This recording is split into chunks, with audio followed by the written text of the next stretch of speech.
Hey guys, Daniel here, and today I'm going to be talking about some pretty big movie news as well as Marvel news, which Marvel movie, it's the same thing. This is an awful intro.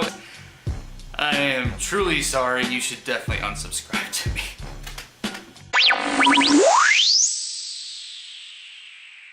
Alright guys, so let's go ahead and get into the beef of this video. So basically, if you guys haven't heard recently, Disney just purchased a large amount of creative properties and studios from Fox. This included basically all of their movie studios and all of their TV production studios. I think the only thing that Fox still owns is like Fox News and some of their other like news channels, but that's really the only thing they didn't want to sell to them. And the main reason that they bought this, I think a lot of people would agree with me, was so that Marvel could once again regain the rights to the X-Men franchise. The main reason that they wanted this back was because they've basically Thanos, the thing that they've been working towards in Avengers Infinity War here for the last 10, 12, 13 years now, wasn't their original plan that they wanted to do for the MCU, because they've had this plan in their back pocket the entire time in case they are able to get a hold of basically the rest of the MCU, aka Spider-Man, which they sort of have back now, as well as the X-Men and other properties. So let's go ahead and talk about some of the big changes that this means for Avengers Infinity War. So one of the biggest things that's changed with Avengers Infinity War is it is no longer a two-part movie. It is now going to be a one-part film. We also recently found out a couple days ago that this is actually going to be just as long as Batman vs. Superman, Dawn of Justice. I know a lot of people complained about the length of that, but if you guys did watch the Ultimate Edition, at least they added stuff back into the movie that made it a little more palatable. I did enjoy the Ultimate Edition a lot more.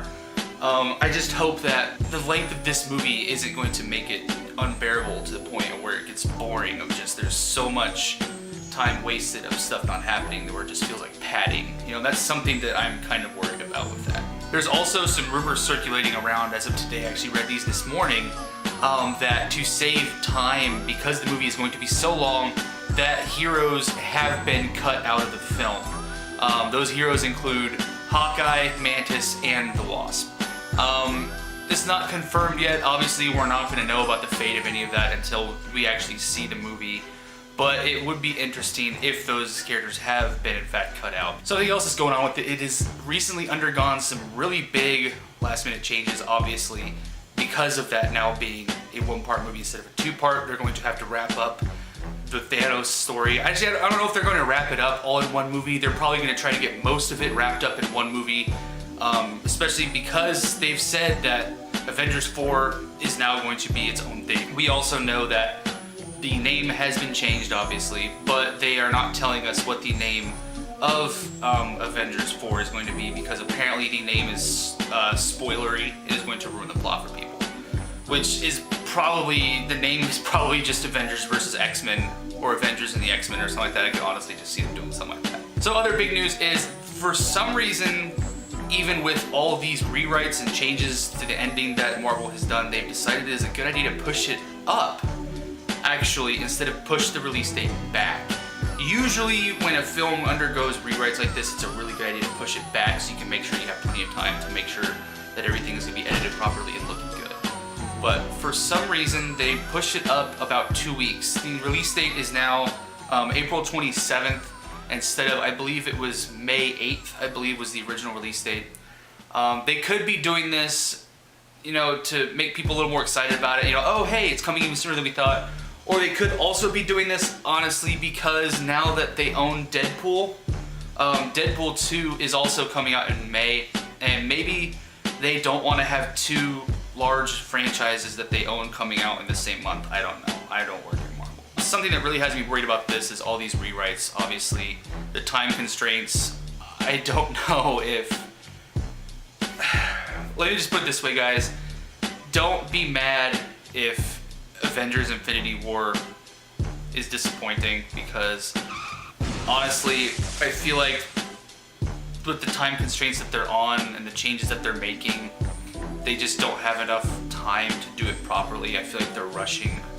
And with something like this, a big event like the X-Men, I mean, the X-Men is one of Marvel's largest franchises, if not, I mean, it's just as big as the Avengers, if not bigger. Just dropped my phone.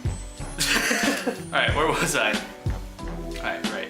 So the X-Men are just as big as the Avengers. I mean, I don't think anyone would argue that, and the fact that they're bringing these two in to the same thing, this is monumental. I mean, the X-Men and the Avengers have never been on screen together. And I think that if the rewrites do include some kind of references, or maybe they're going to introduce the X-Men in the end of the movie, I really hope they don't.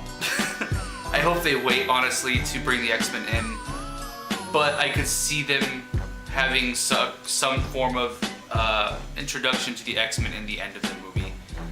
I hope they don't do that, as I said before, but I guess we'll see next month. So you're probably wondering, why is Marvel in this situation? You know, why are they just now getting the film rights to a lot of their, you know, more popular characters back, finally? Well, there's actually a really easy explanation for that. Back in the early 90s, Marvel was on the verge of bankruptcy. You know, they were hitting rock bottom, they were plummeting in sales, and so in a last-ditch attempt to keep themselves afloat, basically, they decided to go ahead and sell off a lot of the film rights to some of their most popular characters. This included selling Spider-Man and tons and tons and tons, like dozens and dozens of characters related to him, off to Sony, who eventually would go on to make the Sam Raimi Spider-Man series and those awful, terrible, amazing Spider-Man movies. And then they also sold off the X-Men and Namor to, this also included Deadpool, off to Fox, who would go on to make the X-Men movies and the Deadpool series. It's interesting enough, they had actually already sold off Fantastic Four at this point. They actually sold Fantastic Four off back in the early to late 80s. I think it was actually closer to the early 80s now that I think about it. There's actually a Fantastic Four movie that was released in 1991, speaking of that. And if you guys can find this, you guys need to watch it, because if you guys thought Fan Four Stick and the Chris Evans and Jessica Alba Fantastic Four movies were bad, you guys are in for a treat, because this is, words cannot describe how amazingly awful this movie is, but I highly recommend doing that. So let's now talk about, you know, what's going to happen to the X-Men and some of the other characters that they've done. You know, what's going to happen in Phase, or at least what I think or would like to see happen in Phase 4. Let's go ahead and start out, obviously, with the X-Men. I think that if they're smart, they're going to come up with a way to reboot it properly and not just say that the X-Men have just existed the entire time in the MCU and somehow stayed hidden and just not helped at all with these world-ending events. That's what a lot of people are thinking is going to happen, and I really don't want that to happen, because I think that would be some awful writing. Because why the hell wouldn't have the X-Men ever helped the Avengers then? I think they're almost in a moment where it's going to be very hard to bring them in as an already established team. You know what I mean? So I think that the proper way to do it would be to do that the X-Men are a new team. I think you could have, you know, I think you could have Professor X already be, you know, Professor X. You know, he's already have his school set up. I would have that I could understand the school already existing, yes. And him having mutants hidden from the world. I can understand that. But I think the way that they should do it is have the Avengers brought in as, you know, a new young team in Phase 4. Sorry, the X-Men. I don't know why I keep using those two. You know, that obviously would bring in, you know, who is going to play them. You know, because Hugh Jackman's done. I mean, I don't know if you guys have seen Logan, but spoiler alert, he kind of died in the end of it.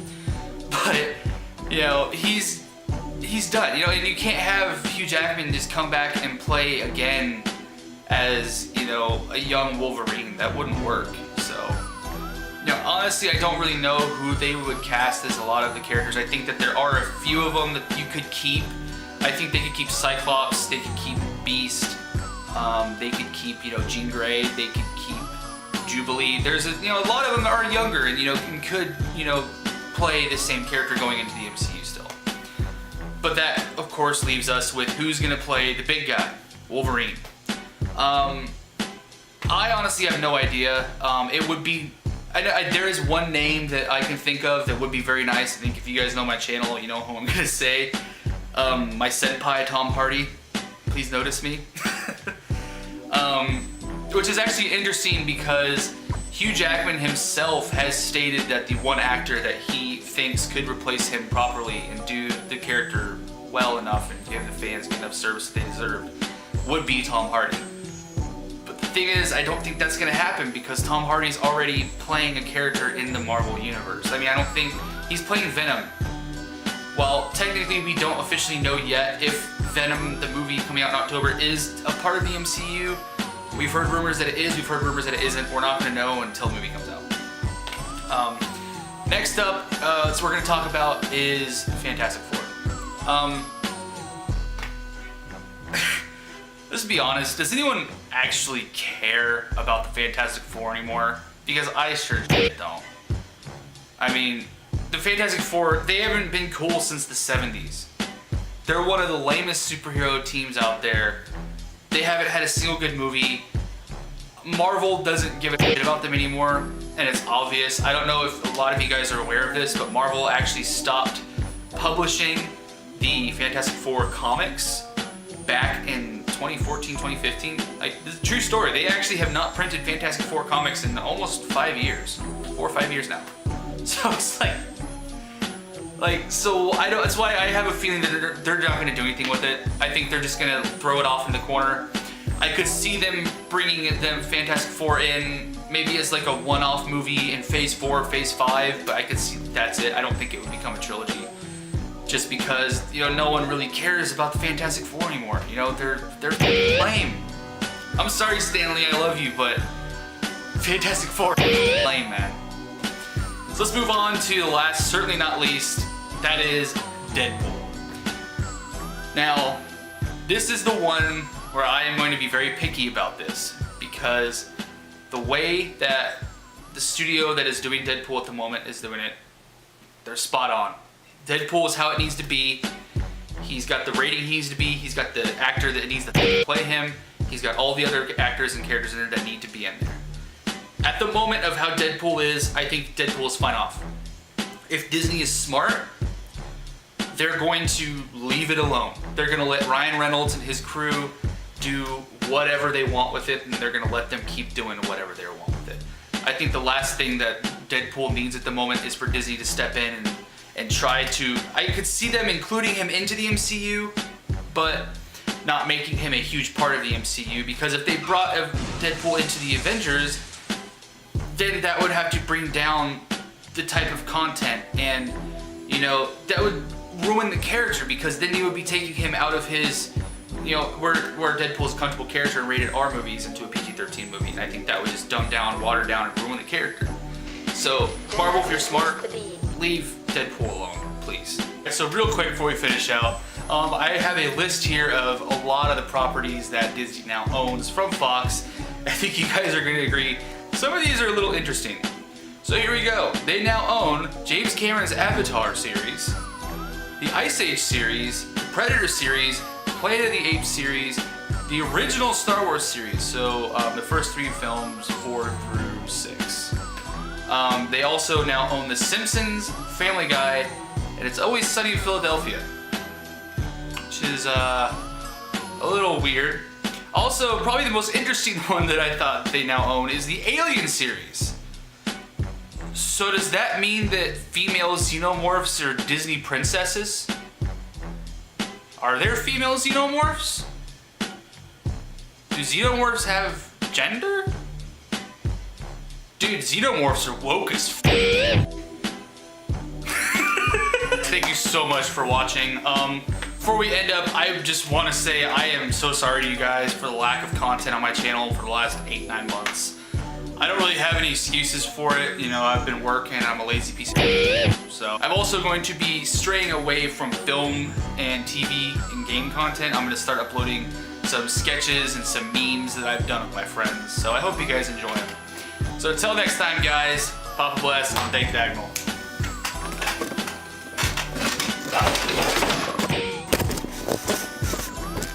I don't know what I was doing there.